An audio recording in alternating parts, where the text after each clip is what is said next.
Hi, I'm Sarah from The Upcoming. Such a pleasure to be able to speak to you here in beautiful Cannes. Maybe you could begin by telling us the motivation behind telling this true story. It's not one that actually I'd heard before, although I know there have been documentaries about it. So how did you first come across the story, and why did you want to make the film, and why did you want to participate in it? Did you see the movie? Yeah, last Okay, night. great.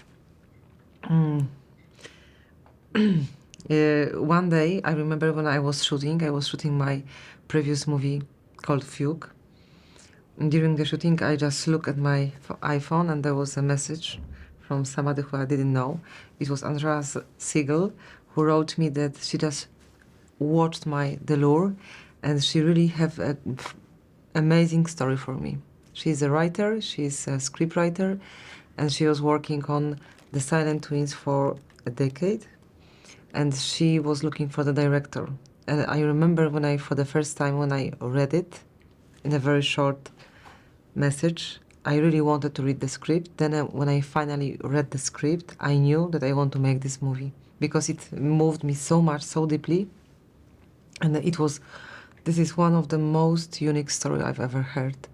And because June and Jennifer, because it was based on a true story, and June and Jennifer was amazing girls, and that's what happened to them, and that's the beautiful story about love, about sacrifice, about setting free somebody who you love so much that you want to set free him or her. And my motivation for being a part of it, I watched the documentary years prior to knowing about the script.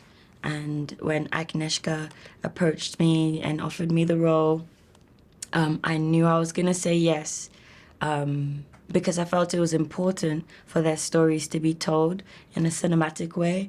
But I also felt it was important for us to show a part of their lives that people don't really know, which is their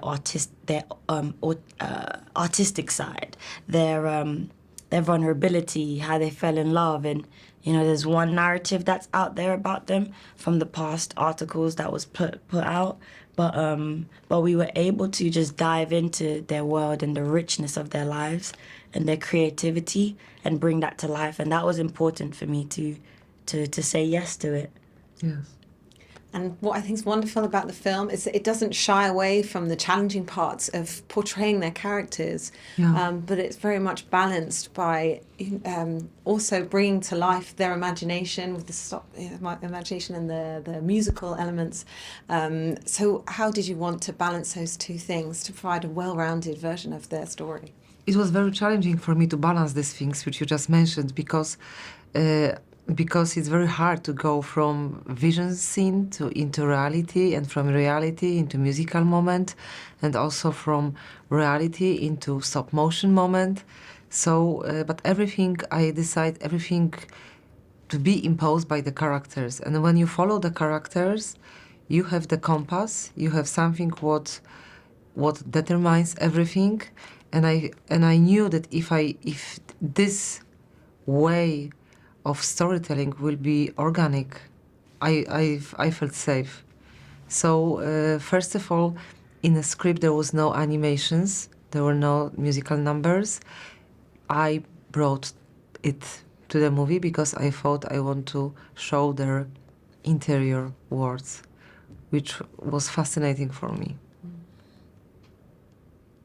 And in terms of preparing to play her, because there's very specific mannerisms and the way she speaks, and then also did you have rehearsals with Tamara to kind of have that, the fact that you're walking in rhythm, and you must have had to prepare a lot to kind of play those characters side by side. Yes, from the very beginning, it was very important for us to all be connected and be on the same page. So whether it's working with Agnieszka literally every 2 days, just on the script, on Zoom, just going through the book, going through the script, sentence by sentence, moment by moment, or working with Kaya, our movement director, who would allow us with Leah and Eva, the younger twins, to be in a session with myself and Tamara, and we would all have the challenge of creating this the synchronization of how the twins walked and talked and held themselves. So we had so much movement and dialect, culture of Hazel Holder. The whole thing was a package of discovery. And for filmmaking, that's very rare. You don't always get time to extensively work through a character and dive into it. And we got the chance to do that. Yes. Yeah. I think I'm out of time, but thank you so much for sharing all of that, Thank and you. really Thank enjoyed you. presenting the film here.